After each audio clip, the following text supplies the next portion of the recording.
Ok, muy bien.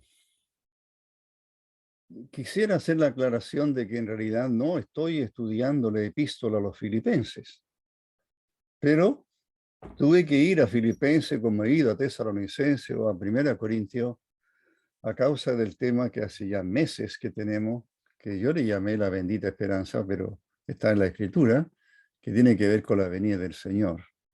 ¿Por qué llegamos a Filipenses? Y primero a Corintios, creo.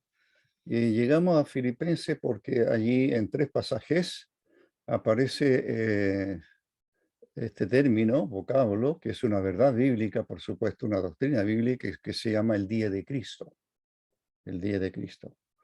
Como dije en su momento, en la Escritura aparecen varios días, el día de Dios, el día de la eternidad.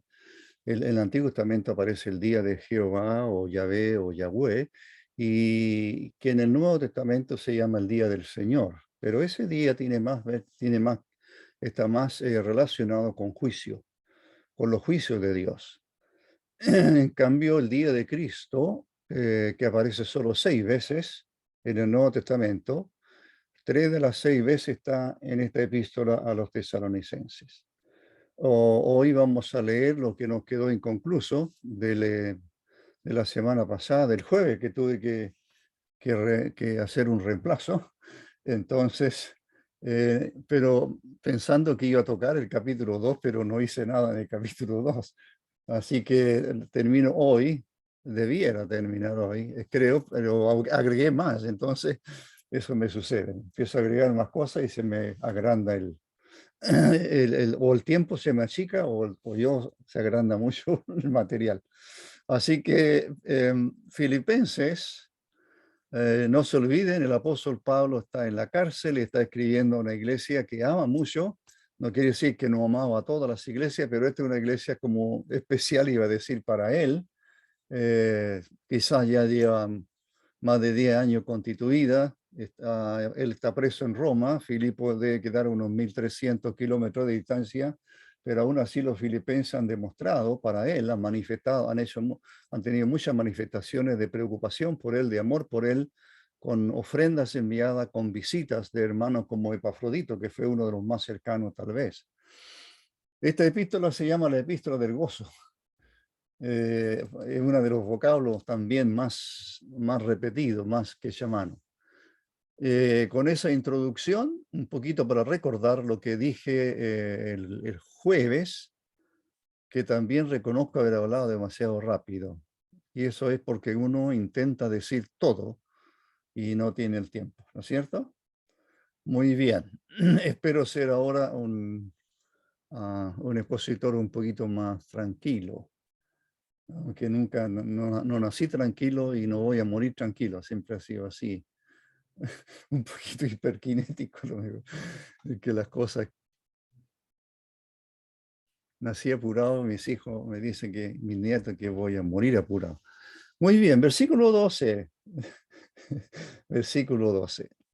Por tanto, amados míos, esto no lo leí la vez pasada, yo leí el 14, iba a tratar del 14, porque en el 16 habla del día de Cristo. Ahí está el tercera oportunidad o manifestación o mención, mejor, del día de Cristo, el día de Cristo.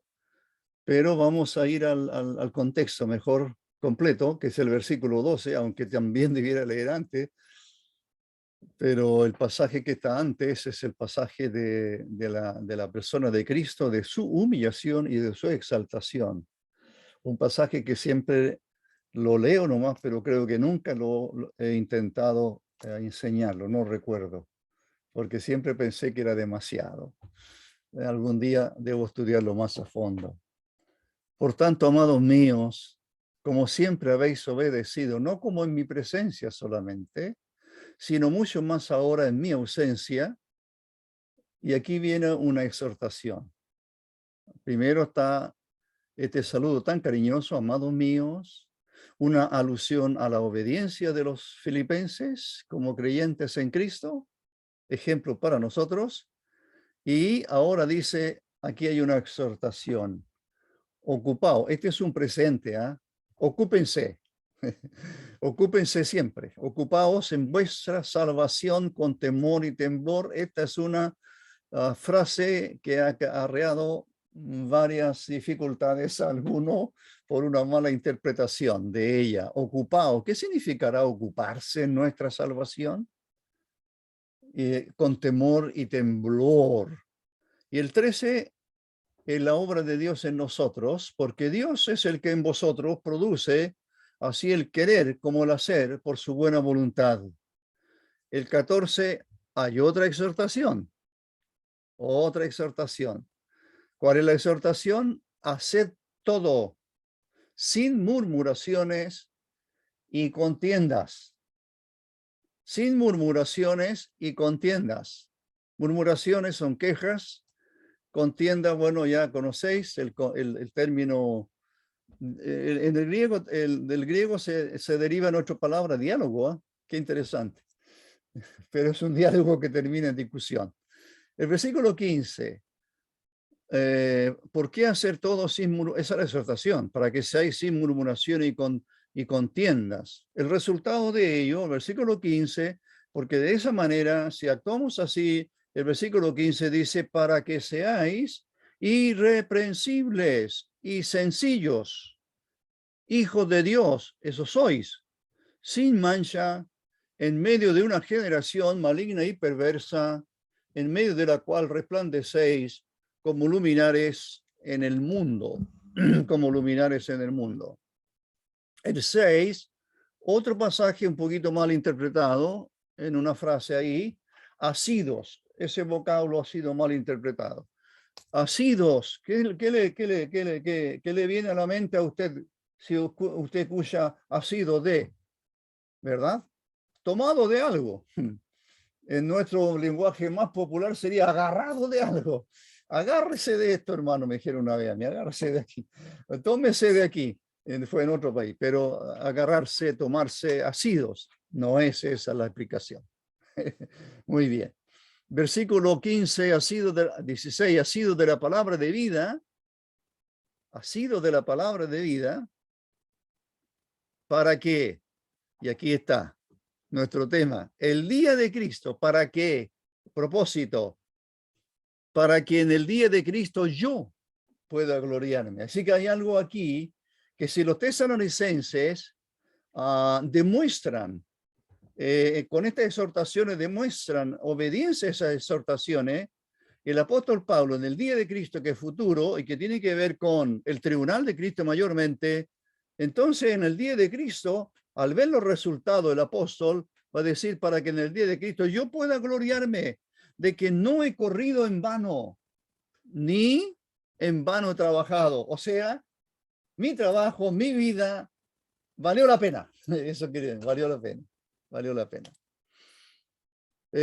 Y aunque sea derramado en libación, esa es una terminología muy sacrificial de Israel en el Antiguo Testamento, específicamente, aunque Israel siguió celebrando sacrificios en los tiempos de Cristo, la libación era algo que se echaba sobre la ofrenda, a veces era aceite, y aunque sea derramado sobre el sacrificio, eso quiere decir, y aunque sea derramado en libación sobre el sacrificio y servicio de vuestra fe, me gozo y regocijo con todos vosotros, y asimismo, gozado y regocijado también vosotros conmigo. Muy bien, que el Señor nos ayude. Tengo exactamente 45 minutos y necesito 90. Entonces, pero no voy a... Mi señora se ríe aquí. Entonces vamos a avanzar. Espero que eso no quede grabado, pero ya queda grabado.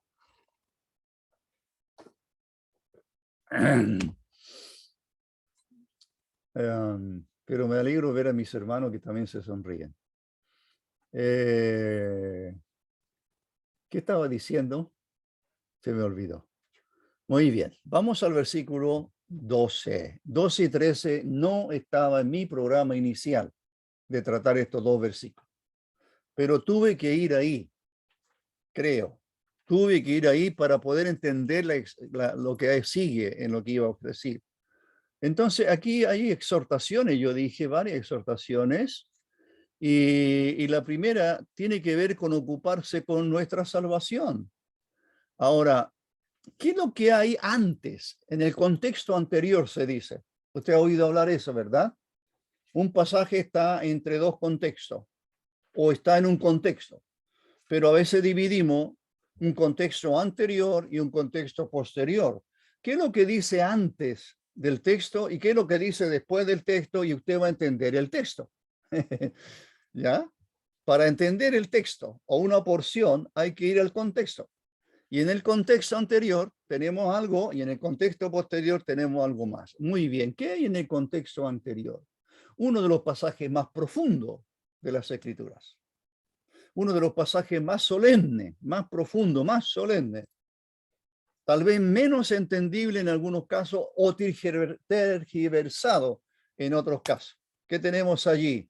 Tenemos a Cristo como ejemplo para que los tesalonicenses, en el anterior contexto de este contexto que estoy citando, para que es un ejemplo para los filipenses. Oiga, fíjense en Cristo, pongan su mirada en Él, sean como Él. ¿Cómo fue Él? Bueno, Él ha expuesto el apóstol Pablo en los versículos anteriores, este gran, profundo pasaje, haya en vosotros este sentir que hubo también en Cristo Jesús, el cual siendo en forma de Dios no estimó el ser igual a como cosa que aferrarse. Estoy tratando de citarlo de memoria, pero haya en vosotros este sentir. La palabra sentir allí es la palabra pensar, tiene que ver con la mente. Haya en vosotros este pensamiento, esta forma de pensar en vosotros. ¿Cuál? La que hubo en Cristo. ¿Y cómo fue Él? ¿Cómo pensó Él y cómo procedió Él? Bueno, número uno, se humilló a sí mismo, se hizo obediente hasta la muerte y muerte de cruz. O sea, el contexto anterior de estas exhortaciones que acabo de leer en el versículo 12 tiene un gran apego, no se olvide lo que leímos, no se olvide, hermano, lo que leímos, no cité eso. Por tanto, esta palabrita, por tanto, ese por tanto quiere decir en consecuencia de, en vista de lo anterior, por tanto. ¿Y qué es lo que hay anteriormente? Bueno, la persona de Cristo, que ese pasaje habla de dos grandes verdades en el Señor, producidas ya. Número uno, su humillación, y número dos, posterior a la humillación, ¿qué es lo que hay? Exaltación.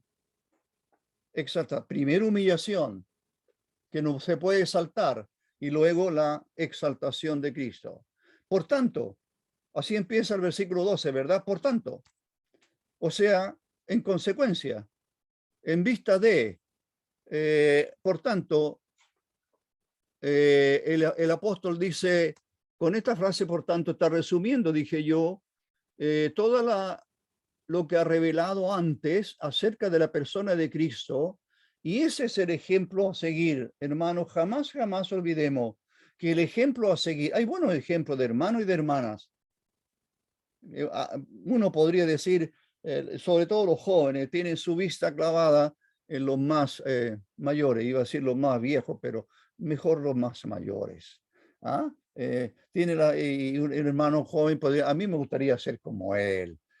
O alguien podría decir, cuando yo era jovencito, a mí me gustaría haber sido como Jim Elliot, haber dado en mi vida ahí entre los Aucas, me encantó, siempre me gustó. Pero no fue así. Pero es bueno tener ejemplos, y en las escrituras hay muchos ejemplos de hermanos. Se ha estado hablando el hermano Andrés de José, y José es un excelente ejemplo por supuesto, como tantos más hay. Así que, pero nuestro ejemplo máximo, Pablo dijo que fueran como él, así como yo de Cristo. Así que el apóstol Pablo está hablando de la humildad de Cristo, y luego lo cita como ejemplo de exaltación de su persona. ¿Para qué hace eso? ¿Con qué propósito hace eso? Para ahora exhortar a los hermanos.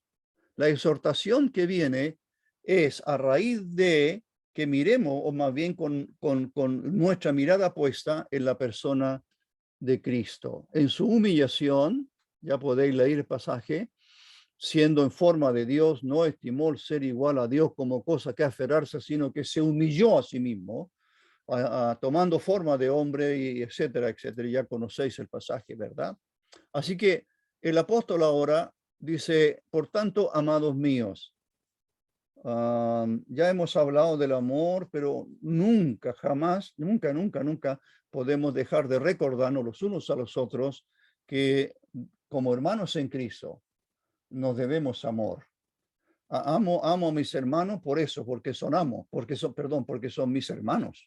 Los amo porque el amor de Dios es el mismo que está en él, está en mí, porque la salvación que tenemos, que yo tengo, es la misma que tiene mi hermana o mi hermano, no importa quién sea, no importa dónde viva, no importa cómo se llame.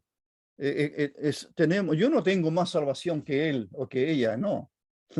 No, la salvación es una sola. Tenemos el mismo Padre, tenemos el mismo Salvador, tenemos el mismo. Entonces, y además somos exhortados por Dios a amarnos.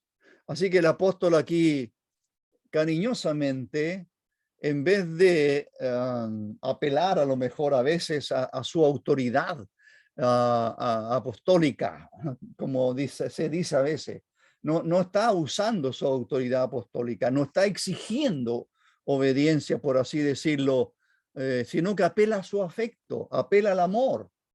Amados míos, ¿no les parece, hermanos, que si alguien le trata así, los padres cuando van a regañar a sus hijos, a regañar, no se usa mucho eso. No sé si a usted lo regañaron mucho. A mí se me olvidó.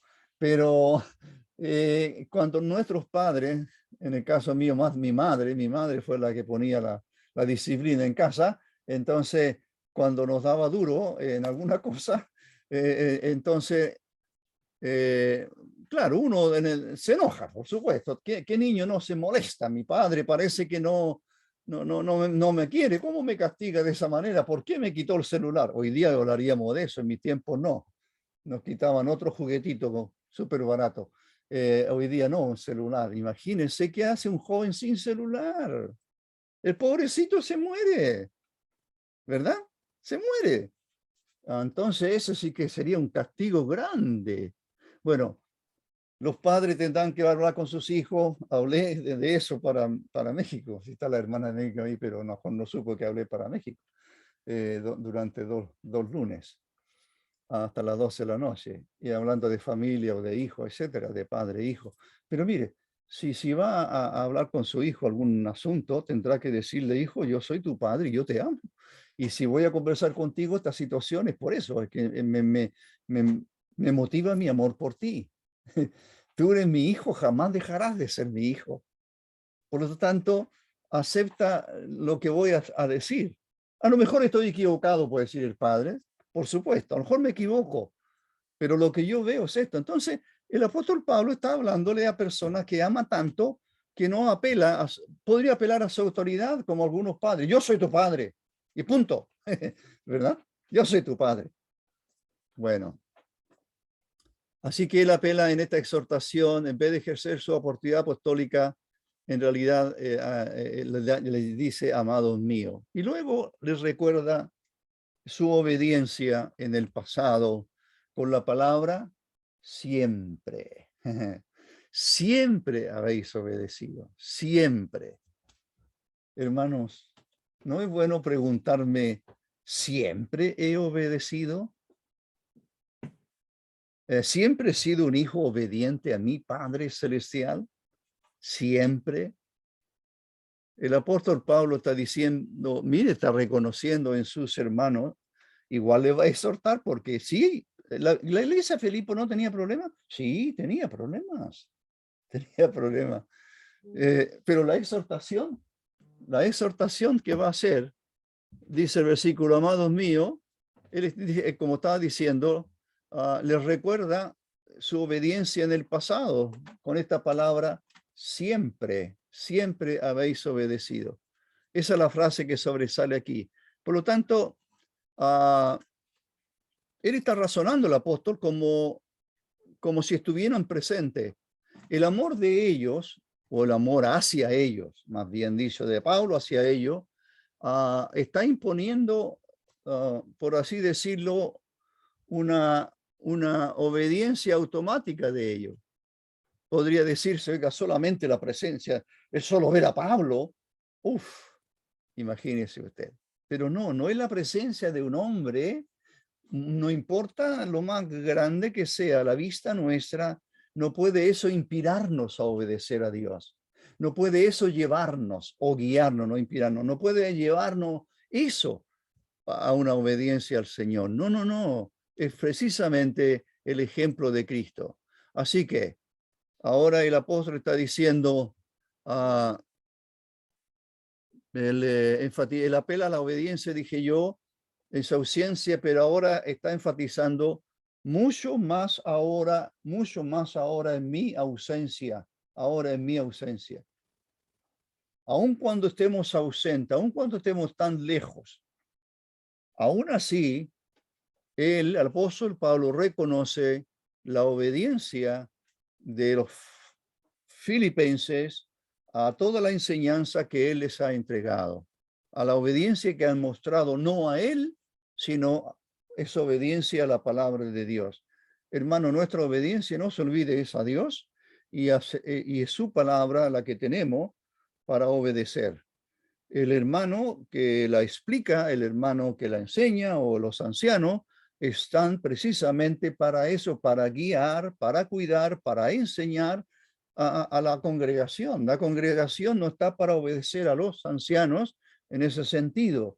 Estamos para obedecer a Dios, pero nuestros ancianos o nuestros maestros, quienes quiera que sea, están ellos, tienen una labor delante de Dios, tienen un ministerio que Dios les dio, que es preocuparse de que la iglesia sea una iglesia que obedezca a la palabra. Entonces, en esta enseñanza, la exhortación, yo dije, ¿cuál es la exhortación? Ocupaos. Ocupaos. Voy a buscar mi Biblia mejor. Ocupaos en vuestra, como dice el texto, por tanto, amado mío, como siempre habéis obedecido, no con mi presencia solamente, sino mucho más ahora en mi ausencia, ocupaos en vuestra salvación con temor y temblor. Esa es la exhortación, dije yo, ¿verdad? Ocupaos en vuestra salvación. ¿Qué significa esto? Ocupaos en vuestra salvación. Y luego agrega con temor y temblor. Así que el apóstol está exhortando a los hermanos de Filipo y por supuesto a toda la iglesia de hasta el día, hasta que partamos, a cualquier creyente en Cristo. No solamente hablemos de iglesia, sino que a creyente. O sea, la exhortación es para mí y la exhortación es para usted. ¿Cuál es la exhortación de Dios? A través de la Escritura, en este caso de esta epístola escrita por Pablo, que fue el instrumento usado por Dios. Él escribe inspirado por el Espíritu Santo de Dios, y esta exhortación, en primer lugar, fue para los filipenses, pero la de Filipenses pasó a través de todas las iglesias, se escribió la epístola, fue traducida a los idiomas y llegó a nosotros después de 2000 años, y usted la tiene y usted la lee, ¿y qué es lo que hay? ¿Qué lee usted aquí? El apóstol Pablo, no, es Dios realmente, pero sí, Pablo la escribió, fue instrumento, el instrumento humano, decimos nosotros, pero es Dios quien me está exigiendo a mí, es Dios quien me está exigiendo a mí a través de esta exhortación apostólica, Dios me está exigiendo que yo me ocupe en mi salvación. ¿Qué es eso? Y dice, agrega con temor y temblor. Este verbo ocuparse también puede traducirse o se traduce a veces como conseguir, como cumplir. Aun cuando este verbo está al final del pasaje, pero realmente la exhortación es tremendamente importante y quizás puede haber estado al principio. Pero iba a decir que lamentablemente ha sido mal, lo dije delante, ¿verdad? Ha sido mal comprendida esta exhortación, esto de ocuparse de, porque corre el peligro de que algunas personas se corren el riesgo de que el Señor está diciendo, si no me ocupo de mi salvación, Si no me preocupo de mi salvación, la puedo perder tal vez. Y eso se enseña en algunos círculos religiosos. Entonces, ¿qué significará ocuparse en vuestra salvación? Dice el apóstol. Ocuparse, como dije, significa, eh, primero que nada, debo explicar varias cosas. Número uno, eh, la salvación es una obra de Dios para el hombre. Eso usted lo sabe. La salvación de nuestras almas es una obra que Dios hizo en nosotros, ya la hizo. Y esa salvación que ahora gozamos, que significa que he sido librado por Dios de la condenación eterna, solamente tiene una fuente, que es la cruz de Cristo. Y porque su Hijo, Jesucristo, en la cruz del Calvario dio su vida, entonces yo, al creer en él, Dios me otorgó salvación de mi alma, el perdón de todos mis pecados. Así que la salvación que yo gozo desde que la recibí hace 58 años casi, creo, o 57. Entonces, desde que yo la recibí, siendo jovencito, y recuerdo muy bien esa noche que me convertí al Señor, escuchando el Evangelio, y cuando yo recibí esa salvación, año 63 fue, ¿sí?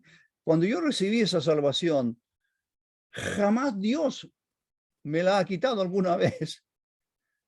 Yo discutí en esos años después, los años después, me acuerdo que varias horas discutiendo con un pastor de una iglesia y que éramos amigos, y él me decía, pero Juan, la salvación se pierde. Y no sé cuánto rato estuvimos conversando, entre conversando y discutiendo. En realidad no nos molestamos. Y yo traté de explicarle muy bien. Pasó el tiempo, él trabajó en la cruzada, pero estoy hablando de muchos años atrás, quizás 50 años atrás. Y él trabajó ahí un tiempo. Y un día yo entré, porque de repente entro a esa librería, y entonces entré a la librería y me dice, apenas me ve, me dice, Juan, me dijo, te quiero hacer una pregunta. Sí, cómo no, dime, dime. Oye, me dice, ¿qué pasa cuando un creyente peca? Ah, dije yo. No se lo dije a él, pero yo dije, quiere decir que ha estado dándole vuelta al asunto. Entonces le expliqué qué es lo que pasaba cuando una persona pecaba. Yo le dije, tu hijo, si peca contra ti, deja de ser tu hijo. No, me dijo, bueno, eso es todo lo que pasa. No deja de ser mi hijo, pero claro, el papá está enojado con el hijo por algo malo que hizo. Bueno, aquí ocuparse de la salvación no significa que si no me ocupo de ella, de alguna manera, siendo obediente acá, allá, podría perderse mi salvación. No.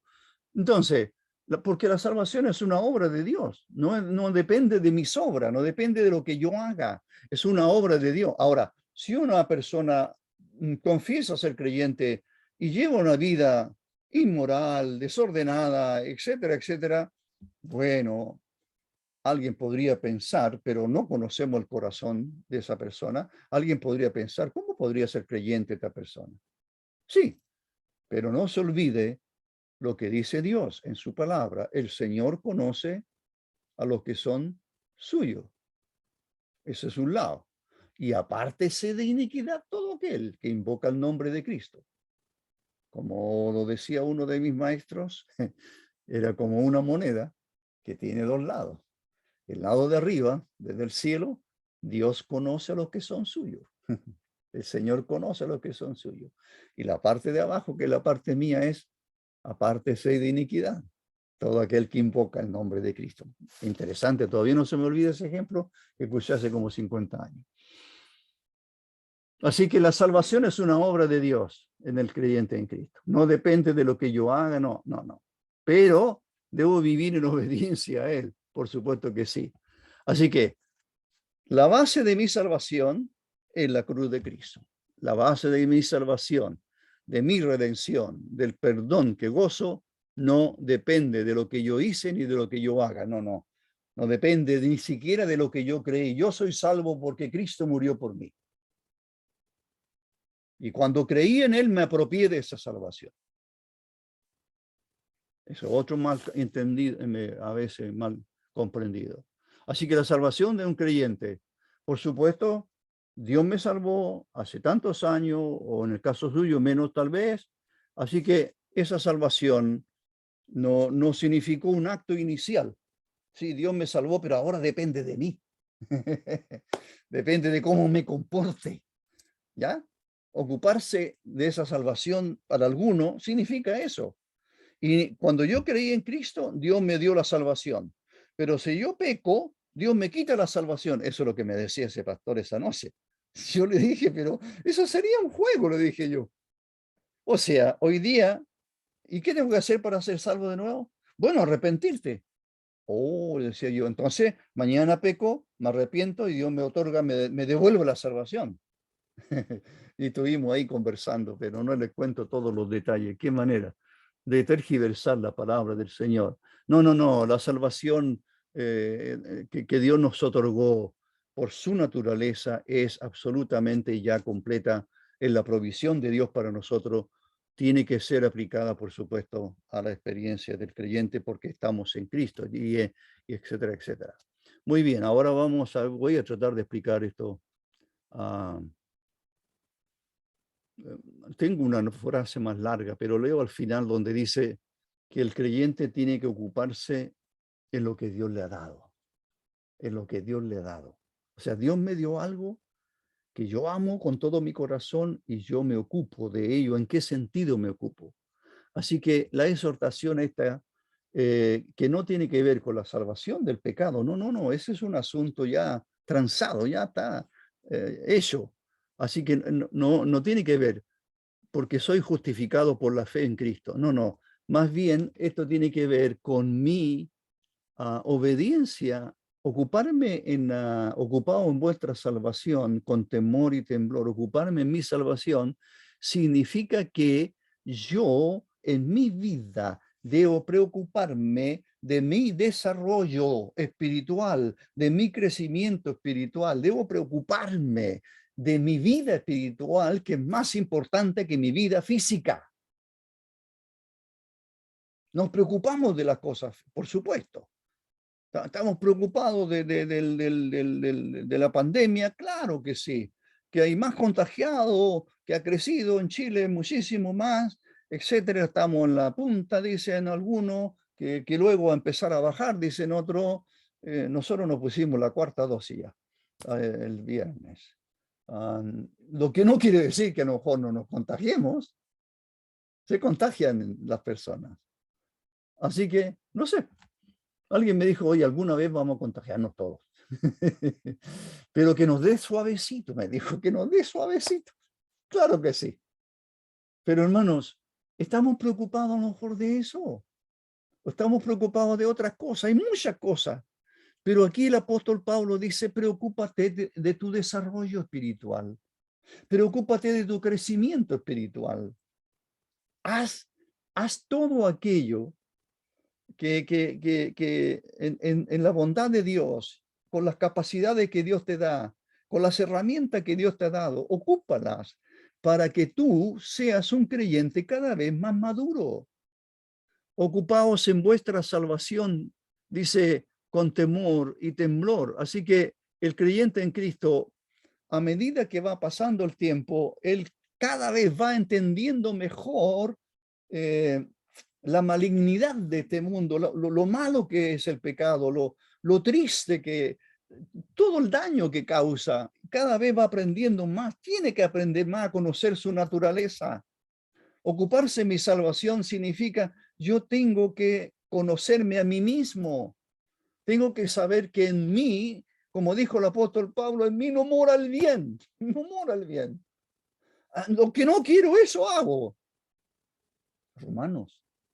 Así que el apóstol, imagínense usted, como nosotros, por supuesto. Entonces, una lucha permanente.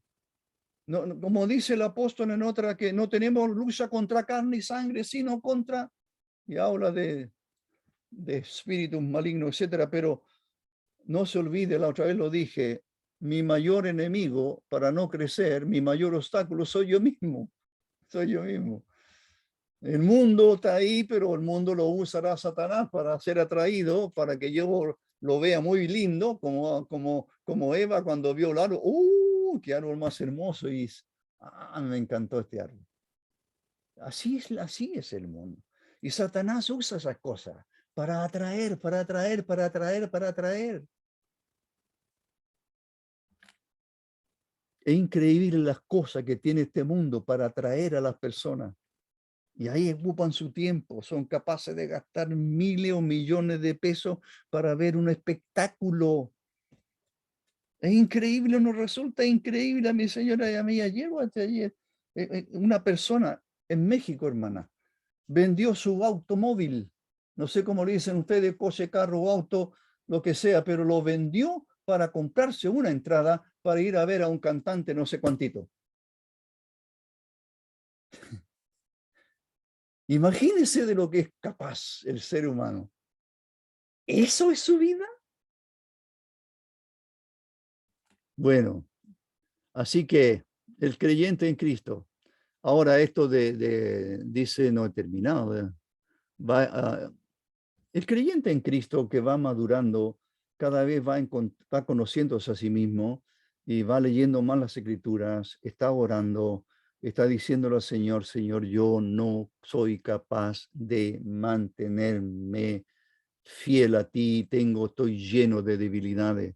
Entonces, lo que él necesita, ser creyente en Cristo, todo, necesitamos liberarnos de toda esa maldad que nos rodea y en nosotros mismos. Entonces, nosotros, la exhortación significa entonces ocuparnos en que nuestro desarrollo espiritual sea un desarrollo constante. Estamos hablando de desarrollo, ocupe la palabra si quiere crecimiento, que cada vez sea un creyente más maduro, que no me quede con el ABC, como decíamos antes, año, escuché eso, no se quede en el abecedario, usted se quedó pegado en el primer año, todos pasaron de curso y usted sigue pegado en el primer año. No, avance, crezca. Usted dirá, pero yo no tengo, no, es que no, usted no está solo o sola, hermana.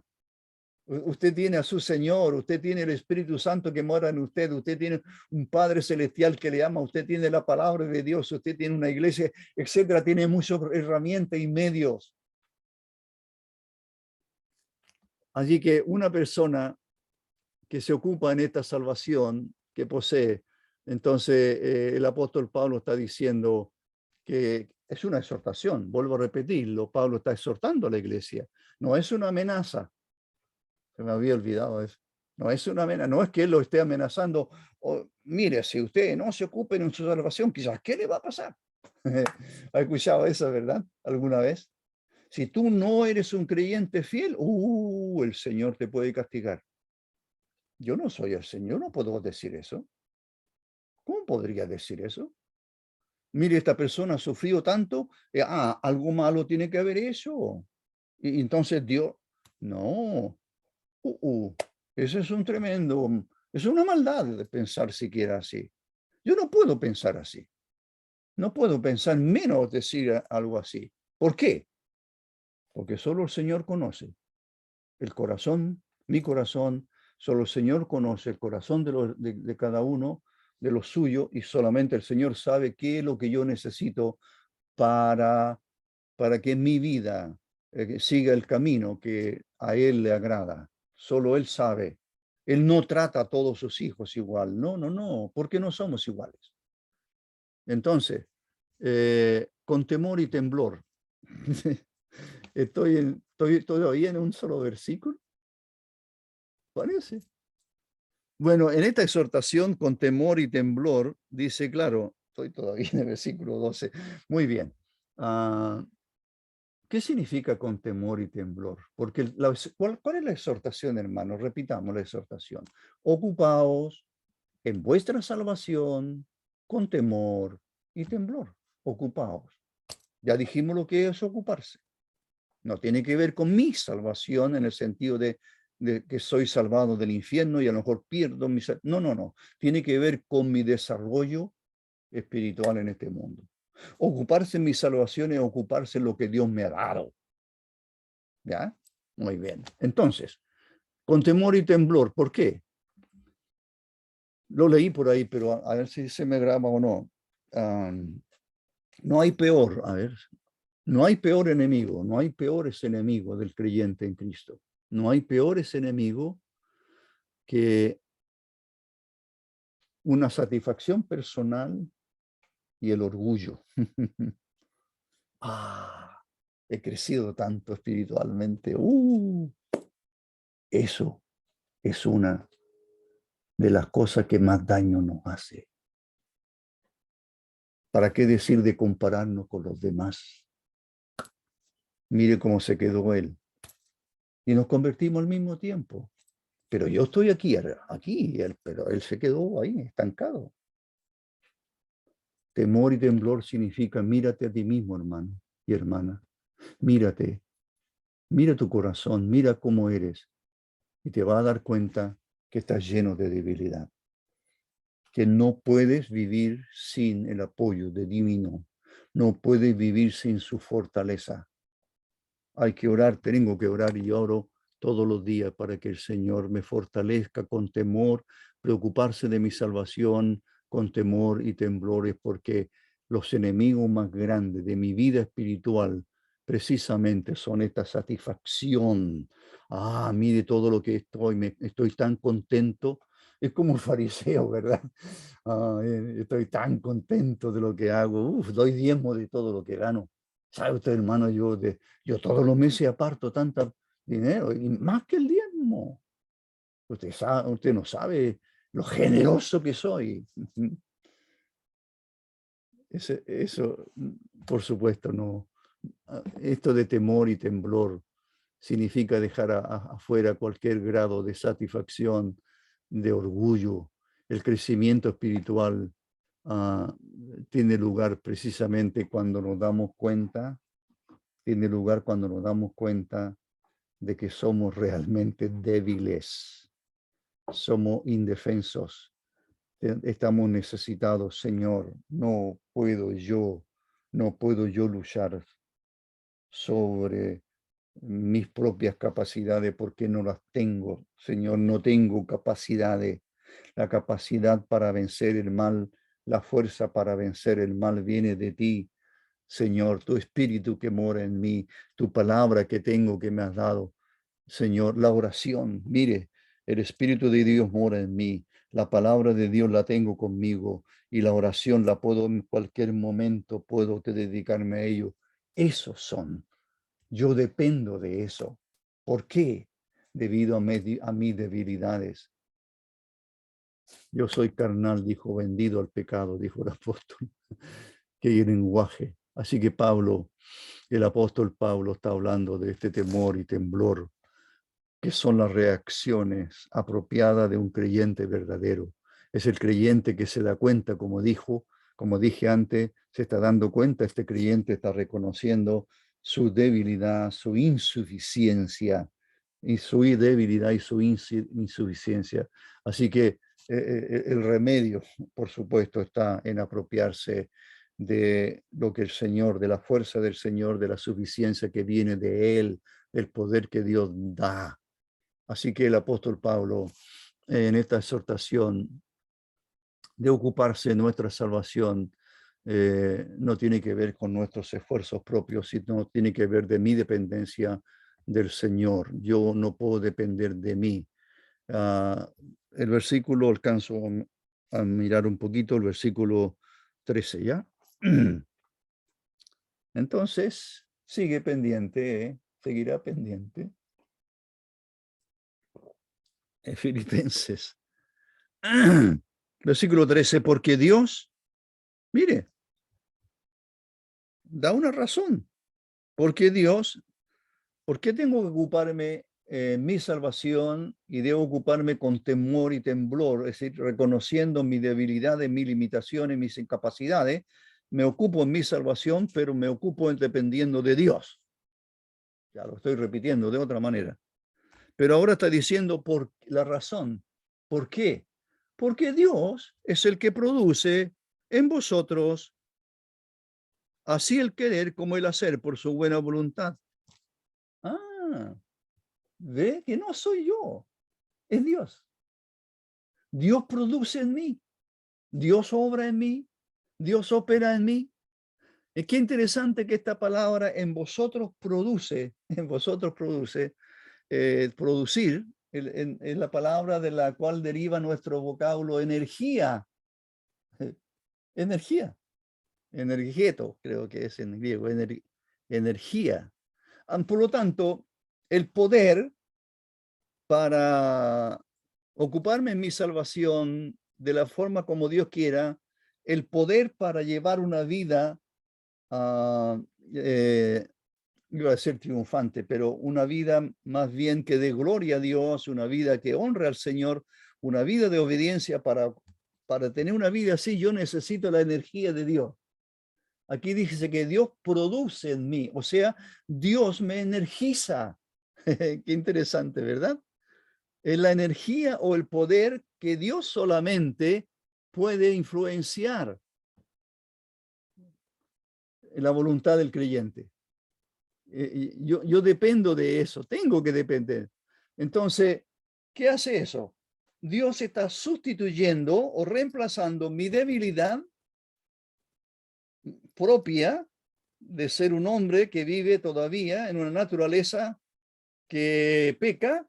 Entonces Dios, reconociendo, viendo mi debilidad, entonces Él me da la energía. Pero yo tengo que reconocer mi debilidad y apropiarme del poder de Dios. Porque dice que Dios, como dice el texto, porque Dios es el que en vosotros produce. Dios es el que produce. O sea, Dios es el que te da la energía. Dios es el que te da el poder. Tú tienes poder para vencer el mal, hermano. Viene de Dios, no de ti. Jamás diga no, yo no caigo en esa tentación. Yo no me rindo a esa tentación. Yo no voy a ceder a esa tentación porque estoy aferrado a mis cosas. No, no, no, no. Señor, la oración de un creyente que reconoce sus debilidades. Señor, tú conoces mis debilidades. Señor, te necesito todos los días. Me levanto, te necesito. Me acuesto, te necesito. Te necesito, te necesito. No puedo solo. Entonces la energía o el poder viene de Dios. Solamente Él puede sustituir las flaquezas nuestras.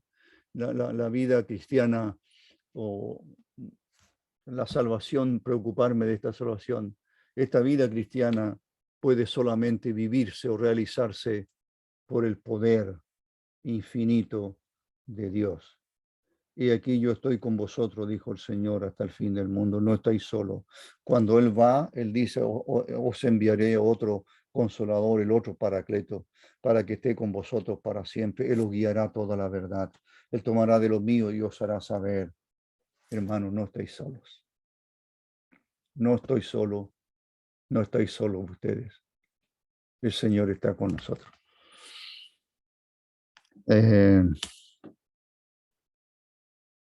Y ahora llego al versículo 14, donde tenía que haber empezado. Pero me quedan 3 minutos, 4 minutos, 5 minutos. Lo dejo leído. Dice el versículo 14, haced todo sin murmuración y contienda. Esa es otra exhortación, ¿verdad? Haced todo, haced todo sin murmuraciones, sin, como dice aquí, y contienda, sin murmuraciones. Haced todo sin murmuraciones ni contienda. Pareciera algo tan sencillo, dice alguien, pero es un mandamiento, dijo también raramente obedecido. Me extrañó eso que dijo. No sé quién fue, pero uno de los tantos maestros que hay por ahí, en esta pieza, alguien por ahí leí que habría dicho que aunque sea tan sencilla, esta exhortación constituye un mandamiento sumamente amplio, pero por un lado muy amplio, pero lamentablemente dice, raramente obedecido por los creyentes. Raramente obedecido por los creyentes, no me llamó la atención. ¿Cuál es la exhortación? Raramente, o mandamiento raramente obedecido por nosotros. Que hagamos las cosas. ¿Cuáles cosas? ¿Cuáles cosas? Todas. Todas. Eso es lo que dice el texto. Haced todo. Haced todo sin murmuraciones y contienda. Lo dejo un poquito explicado nomás. Sin murmuraciones ni contienda.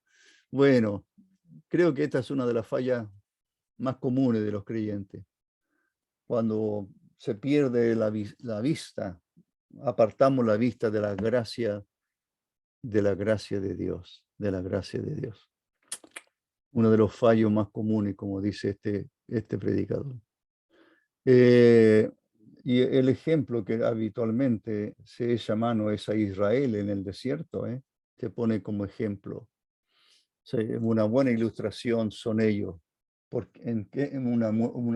Un ejemplo, ¿en qué sentido? En la murmuración. Mire, hermano, la murmuración es quejarse. Alcanzo a explicar eso. Eso es el amor. Más que murmurar de alguien, oye, esta persona, ¿te fijaste cómo? Sí, es complicada. No se trata de murmurar de alguien en el sentido de decir algo malo de él, sino que significa quejarse. Más que, no sé, te tradujo murmuración, pero por lo que he mirado, es el verbo más bien que tiene que ver con quejarse, hacer todo sin murmuraciones. Es la queja. Nos quejamos de Dios, ¿verdad? Usted dice, yo nunca me quejo. ¿Cómo que no? No se queja de Dios. Lo que está, no sé por qué, no sé si fue ayer, no sé. ¿Por qué nosotros damos gracias por todas las bendiciones de Dios y le llamamos bendiciones de Dios a no enfermarnos, a que me fue bien en el trabajo, a que me fue bien en los estudios? Hoy Dios me ha bendecido tanto, pero me fue mal en esto, me fue mal en esto otro. Parece que Dios me tiene un poco dejado de lado y me quejo. ¿Qué le parece? Oh, me enfermé. Damos gracias por la enfermedad. Usted dice, ¿cómo voy a dar gracias? Oye, qué bueno, Dios ha sido tan bueno porque todavía no me contagio, menos mal, ojalá que no me contagio. Y si me contagio, Dios no fue bueno conmigo. ¿Se da cuenta? Esa es la exhortación aquí. Hace todo sin murmuraciones, sin quejas, ni contiendas. Así que nuestra falla habitual es que no confiamos verdaderamente en nuestro Dios. Esa es nuestra falla. No somos sumisos realmente a su provisión provisional. Dios nos da más. Hace tiempo aprendí eso y estamos orando, a veces dando gracias por algo y le decimos, Señor, en realidad está dándonos más de lo que necesitamos. No necesito tanta comida, ¿verdad? Y por eso nos quejamos de los kilos de más. ¿Necesito comer tanto? No, necesito esto otro. Es que, y usamos eso que necesito. Así que, hermano, en la vida del creyente, quejarse en la vida mía, en la vida de cualquier creyente, quejarme es un síntoma, esta palabra, síntoma. Soy asintomático, ojalá, dice uno, me encantaría ser asintomático. Eh, Otra persona dan síntomas de este virus, otros no dan síntomas. Bueno, pero un síntoma de la queja, o más bien, perdón, la queja es un síntoma que realmente no me estoy apropiando del poder de Dios. No me estoy apropiando del poder de Dios. Así que aquí, y el orden de las palabras en esta traducción, el vocablo todo, hace todo, sin murmuraciones. La palabra todo es la primera palabra, la importancia. porque algunas personas, alguien podría pensar que solo alguna, pero en realidad las murmuraciones y las discusiones están constantemente en nosotros. El problema es que hay que hacer todas las cosas en el Espíritu de Dios, guiado por su Santo Espíritu. Este verbo hacer, que aparece aquí, ah, está en tiempo presente. Yo creo que lo dije cuando estaba leyendo. ¿Qué significa eso? Significa que tengo que constantemente, en tiempo presente, siempre, siempre, siempre, siempre. Eso es lo que está enfatizando. La murmuración y de la contienda no he dicho nada. Ya digo un poquito, yo dije sí algo, que la contienda en original de nuestra palabra diálogo viene de allí y tiene que ver con, de ahí aparece la palabra, entonces también se deriva, empieza con un razonamiento, empieza con una conversación de ideas que no son iguales, se discute, primero se dialoga, después dice ya estoy discutiendo y parece que ya la discusión pasó a mayores. Entonces, es la opinión, pero tiene esta palabra contienda, es una de las cosas más dañinas en nuestra convivencia. Hermanos, una de las cosas que se habla mucho es que hay que respetar la opinión de los demás. Yo puedo respetar como usted piense en algún punto, pero si está equivocado en doctrina, no puedo pensar, no, tengo que decirle, sabe que eso es un error, lo que tú estás diciendo es un error, lo que tú estás creyendo o predicando eso no está correcto, eso no es lo que dice la Escritura. Pero no tengo que llegar a la contienda, o sea, tengo que ir a la conversación, a una conversación que realmente haga que mi hermano aprenda o que mi hermana aprenda. No puedo estar en contienda por cosas que no tienen ninguna importancia. Bueno, Dios mediante, no sé, en otra oportunidad puedo seguir que ahí, pero el tiempo ya pasó. Así, hermanos, vamos a orar al Señor, dar gracias a todos los hermanos que estoy mirando aquí, que se han conectado. Hay 76 personas conectadas. Quiero recordarle que cuando comenzamos a predicar en Zoom, partimos con más de 100, éramos más de 100, y por eso tuvimos que irnos a comprar, ¿cómo se dice? Andrés sabe, tuvimos que ir y tomar allá se fue uno, hay 75. Entonces, el, el, eh, no, Marco está ahí todavía. Entonces, sí. Así, hermanos, vamos a orar antes de despedirnos. Padre nuestro, gracias te damos. Ha sido bueno con nosotros siempre, siempre. La salvación que nos has dado, que es permanente, que es constante y que es eterna, y que no depende de nosotros, sino siempre ha dependido de ti, porque ha sido un regalo tuyo. Y tú nos diste esta salvación porque tu Hijo bendito pagó el precio por nosotros. Así que somos salvos, por un lado, por la gracia tuya y somos salvos por la obra que Cristo hizo en la cruz. Pero tenemos que ocuparnos para que esta salvación, esta vida cristiana, más bien quizás deberíamos usar eso como sinónimo, para que nuestra vida cristiana vaya creciendo cada vez más, no para una vanagloria, no para gloriarnos nosotros, sino más bien para viviendo más cerca de ti, podemos sí ser triunfantes de la maldad, del pecado, pero que cada vez que nos aferramos a la fuerza tuya, al poder tuyo, a la suficiencia tuya, a la energía tuya, cada vez que nos aferramos a ella, sí podemos ser vencedores y entonces llevar vida que te agrade. Padre nuestro, te damos gracias por toda la reunión, que tú bendigas tu palabra en el nombre del Señor Jesucristo. Amén.